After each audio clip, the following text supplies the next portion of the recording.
Ketika Rusia pertengahan bulan Juni ini membawa kapal selam nuklir ke perairan Laut Cina Selatan dengan kode Project 098775, otak liar saya memerlukan data dan mulai bertanya-tanya. 6 Poseidon drone yang dibawa kapal selam nuklir ini cukup menggelitik otak sontoloyo saya. Saya jadi kebayang ketika Project Belgorod dijalankan Rusia dengan pola yang sama beberapa tahun silam. Apa yang saya bayangkan? Otak konspirasi liar menjadi bermain-main. Pertama, reaktor nuklir Fukushima ketika ada tsunami ternyata tidak ada kebocoran berarti yang mengakibatkan kebocoran radioaktif. Dan terbukti PLTN tersebut saat ini sudah berjalan kembali. Namun, mengapa ada radioaktif di tsunami Fukushima? Pertanyaan kedua, mengapa patahan tektonik tsunami tersebut tidak terbaca oleh saintis Jepang yang selalu mengawasi setiap gerakan gempa di Jepang? Karena memang Jepang pakar dalam hal gempa karena wilayahnya merupakan wilayah gempa. Mereka hafal pola gerakan tektonik di seluruh lempeng seabed wilayah Jepang. Ada kebiasaan yang tidak biasa kemarin itu di Fukushima. Apa Belgorod meledakkan nuklir di patahan dekat Fukushima sehingga terjadi tsunami buatan? Saya menjadi liar otaknya. Sekali lagi, ini bukan kebenaran analisa, namun ini yang namanya brainstorming analisis. Kita ngawur, namun dalam dunia shadow, semua hal seperti ini harus dibicarakan, baru dibantah dengan data-data fakta. Selama data-data fakta tidak bisa membantah, maka teori tadi dianggap menjadi new knowledge atau pengetahuan baru yang harus dibuatkan skenario counternya. Jadi, pertama, reaktor nuklir Fukushima tidak bocor adalah fakta. Adanya radioaktif di tsunami Fukushima datang dari mana? Data semua ini terbantahkan kalau data sains membuktikan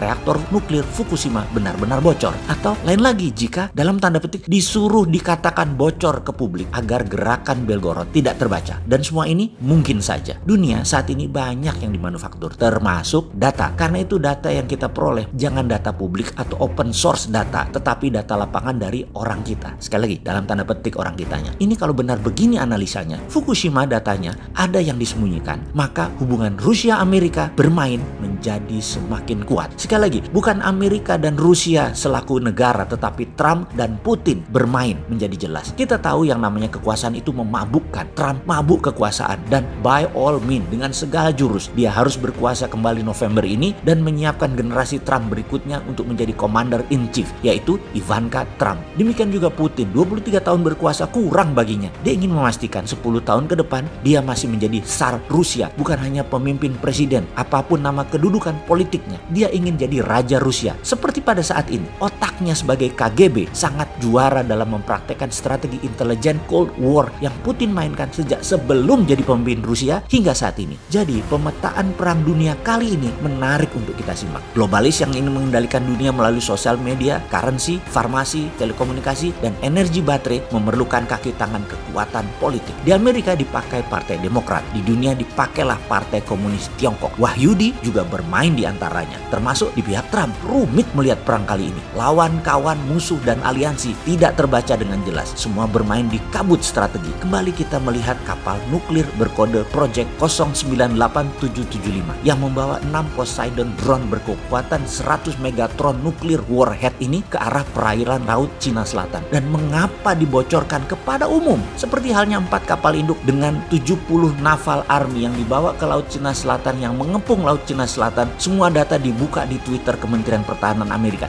Ini ada apa? Efek gentar ke Tiongkok? Deterrent faktor untuk menakut-nakuti Tiongkok dengan tawarannya adalah jadikan Trump presiden Amerika kedua kalinya. Apapun yang dilakukan oleh globalis cabal, Trump, Putin, Xi Jinping, dan Narendra Modi, semua harus kita baca karena medan perangnya di halaman depan rumah kita, Laut Natuna Utara. Semoga ada langkah antisipasinya, karena yang terpukul adalah ekonomi, kesehatan, dan politik luar negeri negara Indonesia.